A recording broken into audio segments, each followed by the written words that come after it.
Alright, what's going on today, YouTube? Welcome back to your favorite cyclist YouTube channel. This week, we're talking about two outdoor products I think are pretty cool. But before we get into today's video, if you are new to my channel, make sure you head down below, hit that subscribe button for me. If you already are subscribed, make sure you hit that bell icon right next to that. That way you get notified every time I upload. That way you don't miss any of this awesome cycling content on this channel. So like I said, today we're taking a look at two different outdoor products here. These companies reached out to me and I saw their product and I said, that's pretty cool. I like the design, I like the whole thing about this product. So, they sent them out to me, and we're going to talk about them today. Now, are they directly related to cycling?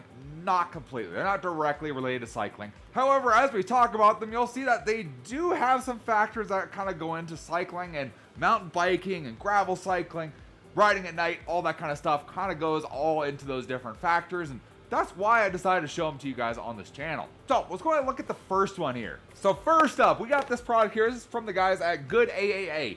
And they sent me out their solar power bank. Now, I have used a solar power bank in the past. It was a very small one, and that was, 10 years ago probably. And it worked okay, and I was kind of less than impressed, honestly. However, when these guys reached out to me and I saw kind of all the features included on their power bank, and how big this thing is and how much storage capacity it has, I said I had to give this another shot. But 10 years, stuff has to improve, right? So they sent me out their product here, and this is the guy right here. So as you can tell, this dude is big.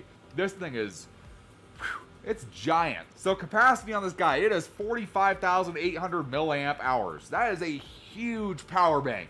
I'll tell you, I have one that's probably half the thickness of this, and that's the one I've been using for the past 10 years, and it works great for me. That one's half the capacity of this guy. And that will last me pretty much a weekend out camping. It'll last charging phones, charging batteries, whatever that is. This guy is twice that. This thing is big. And that's one of the things I liked. I like the capacity on this and that it can charge whatever you want it to do. And that's one of the things I find is we get more into technology and everything like that. You need your phone charged, you need your lights charged, you need your camera battery charged. We just installed electronic shifting on the gravel bike. We need to keep that charged up. There's all sorts of things out there that you need to keep charged, and having the most capacity you can have keeps you going for your whole weekend, which is really important to me. If you don't know, for me, I go camping. We go camping to pretty much all these bike events we go to and all these places we go to. And when we camp there, we're pretty much doing, I guess what you call like boondocking, I guess is kind of what people are calling it now. It's really just camping, being honest here. It's not luxury camping. So, although we're in our trailer, I'm not hooked up to power or anything like that. So I'll pretty much be running off of the trailer battery, which in that case means we're running 12 volt is all pretty much you have. So there's like two 12 volt outlets in there. So I really don't use that too much because I want to save that for lights and heater, stuff like that. I'd rather use a power bank to charge all my stuff. And that really makes a difference for me while camping, having the capacity to charge whatever I need to do. And my old one, I definitely could charge whatever I needed to do. However, when it started to get to the end of that weekend and it started to flash on the last bar saying it's almost dead, you get a little bit of range anxiety. You're not going to be able to charge your stuff, and you're not going to have enough battery life the next time you use it. So, having twice the capacity, pretty cool. So, charging this guy, you have a few different options. So, of course, you can plug this thing into the wall. You can use either the included cables here. So, it has cables included here. It has just a regular USB cable to charge it up. It has a micro USB, a USB-C, and a lightning cable. All just included on here. You can grab these guys here. There you go. So you can just pull these guys out right there, and you got a cable built into the power bank. So you can just plug that right into whatever you need to charge. Same thing with the USB-A right here. You can plug that right into the wall and it'll charge up, no problem. USB-C, lightning, all on there. You can charge it that way. So down here you have two USB outputs, a USB-C output, and then a lightning cable charger right there. So you can charge it up, lightning cable. So it comes with all those different options, kind of what you normally expect from a power bank, that you can, plug them into a bunch of different stuff in and charge it. This guy also has a solar panel here. Now, the solar panel really doesn't charge ridiculously fast. I'll tell you how fast it charges. I've used them before. This guy, solar charging, input is, what is this? 0.23 amps. 5 volts is what it does, and that's with a big sunlight intensity on there, 25,000 lux or more. So they don't charge ridiculously fast solar powered, but they will charge up a fair amount, especially for something this giant. It's really not going to charge the whole thing by solar power. I'll say my little one I was like a little tiny guy. It would charge, maybe it took 2.5 days to fully charge up the little guy. So it's not exactly going to fully charge on here, but it will definitely maintain it and keep it going. And it does have a little bit of light right here that will turn on when the sun is in there. Along with that, another kind of thing I thought was pretty neat on this is underneath this rubber cap here. Under this rubber cap, you have a hand crank. You can literally sit there and just forever and keep cranking and charging this thing. Again, that hand crank really doesn't charge that fast. Hand crank puts out 0.4 amps. So really not that bad. And that's doing 120 revolutions a minute. So to a second, is pretty much what you're doing. So you gotta crank on things pretty quick to get that charge on there. But in the case you need it, it's kind of nice just to have it, I guess you could say. You can get your kid out there, charge his own phone. You know, get your kid, you want to charge your phone, get charging.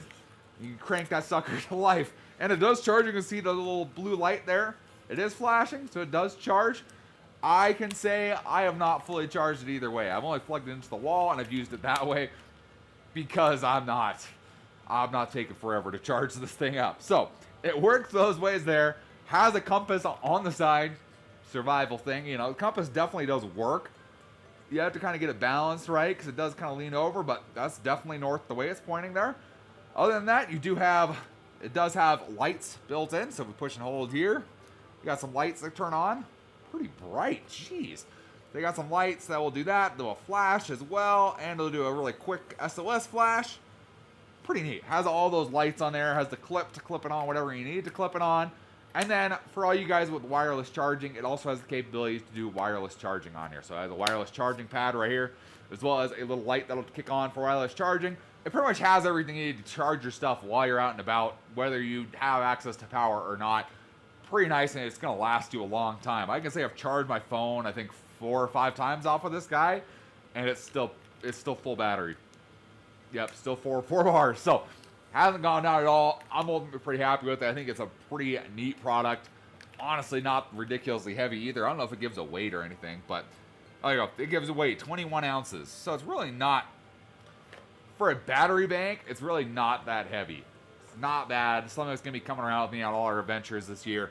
It's something that's going to be put to use. And we're going to burn through this thing and make sure we use every ounce of battery capacity this has. And our second product we're going to talk about today is going to be from my friends over at Warsun. So I talked about Warsun in one of my short videos probably a month or 2 ago. I showed this little light here, the little T7 light here. And I really like these lights. These lights are really cool. It's just a small little clip-on light. Has a magnet on the back end that you can magnetize that will stick to anything steel. And it just sticks there, and it can stick to that and hang it. Works really good. Has a, where's the button on this one? So you have just a pen light right there. And then you also have the front light that you can up in intensity all the way up. And then it can flash red and blue for emergencies. Pretty cool. It's really small, really compact. Fits in your pocket, you can clip into a jacket pocket, whatever you want. Works really, really good. I like it. I've used this thing a whole bunch. Comes with me like everywhere I go. So since I like this one, they must have liked my video. They sent me out their newest model here. This is the DC08. So a little bit different. Not the T7, DC08. So this guy here, kind of a little boxy guy. Honestly, you look at the pictures that they send you, you think it's going to be bigger than this. This guy is pretty small and compact. Again, nice little clip mount right there. So you got the clip, has the magnets on the bottom so it can magnetize to anything steel. Pretty nice. I like the magnetic thing. It works really good for working on like cars, bikes, all that kind of stuff. You can just stick it there and it stays. This guy here, along with that, both of these are USB-C rechargeable. This one actually will work as a battery bank too, so you can plug in something and charge like your phone or whatever off of here. So it has a USB-A plug as well. This guy here, so you have your single light right out the front. You have it dimmed down, you have flashing, and then if we push and hold this guy, it'll turn on the light on the front there. And you can do the same thing right there. It goes red, blue, and then it should flash between the two for emergencies. Kind of cool, freak your neighbors out. Kind of neat. So there's 2 things that are pretty cool about this that are different than what you see on like the T7. First up is going to be, it has a display right here. So the display tells you how much battery is left on there. Really nice to be able to know how much battery is left on your light. Kind of nice thing to know, especially with a rechargeable light. If it's low, just recharge it. The other thing that's nice is if you have it like this, you can actually rotate the head of this light, and it can rotate up and down. So you can rotate this so it's either 90 degrees, so you can clip it onto like a pocket, and you can have a light like this, or you can, when you get there, you flip it around and use it just like a normal flashlight. pretty neat. I like the fact that it flips around. I've used this multiple times already. I've used this for some like wood cutting stuff, going out to check on things after the snow and the wind we've had here in Reno. I've used this thing quite a bit. Now, the form factor on this is a little bit bigger than the T7. Obviously, it's just thicker. It's bigger box versus kind of like a slim pen, but it still works well. It definitely has its purposes to it. The other thing I've used with this is actually this right here. I go and shove that guy on my hat if we're going for a hike or something like that, and I can kick that guy on and I can see what's going on in front of me, and it really doesn't get in the way. You can feel a little bit extra weight there, but honestly for a light, it's not that heavy of a light. It's about what you'd expect from a light this size. Not that bad. Form factor again, a little bit bigger. The light on this guy is way brighter than the T7. It puts out plenty of light for whatever you're doing outside, whether that's camping, hiking, working on a bike, fixing your bike before a race, whatever that is. If you're working on something, these are the lights to have. The T7 and the DC08. Really cool lights. I had to showcase them because I thought they were a really cool design. It's something I don't see every day. So obviously this video is a little bit different than what we normally do on this channel. We talk about bikes and work on bikes all the time. And we don't normally talk about big old power banks and handheld lights very much. But when these companies reached out, sent me an email, and I saw their products, I was interested in them, and I thought a bunch of you guys would be interested in them too. So that's just, I don't think I've ever seen a power bank quite with this capacity and this many features to it. And I really like the lights here. Just the capability and the multiple usage you can get out of these little Warsun lights, for them being so small, they pack a punch. So I just wanted to show you guys these cool products. If you guys are interested in checking either one of them out, I'm going to have links in my description down below. Big thanks to Warsun for sending out their lights to me. Appreciate them. Big thanks to Good AAA for sending out their power bank, letting me showcase this on my channel, and showing you guys some cool outdoor products that might come in handy, especially as we're getting into the warmer months where we're all out riding our bikes. So if you guys enjoyed the video, or at least found it somewhat entertaining, give this video a big thumbs up. Appreciate the support. Any comments or questions, let me know down in the comment section below. Love talking to you guys. Love answering any questions you guys have. And I will see you in the next video. Thanks for watching today.